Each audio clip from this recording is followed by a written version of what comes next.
من یا نموز سیلباری شده این زمان امروز 2 اپریل یا نموز سیلباری شده که در نمی قشلوق همه جا رو آب گرفت.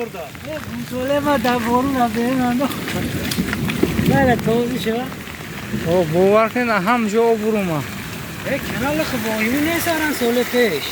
خیلی دب کنال گنده سیل بود کن من حاضر بولو زنگ زدم کنال سه گفتن یه هم چرچرک شد برا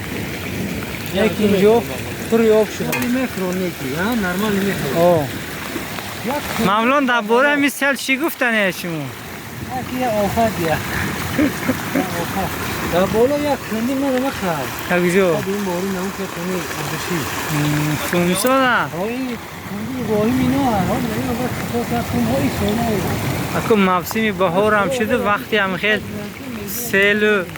ژاله نمیدونم خیلی چیزا شده گه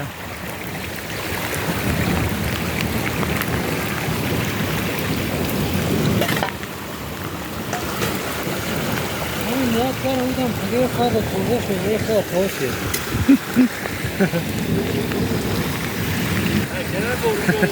من شلمار هم برفته ده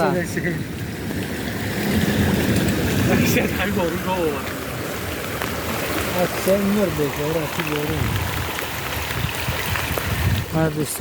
دوستای عزیزی ما موقع حالت ها در این منطقه در دهه این طرف زرافشان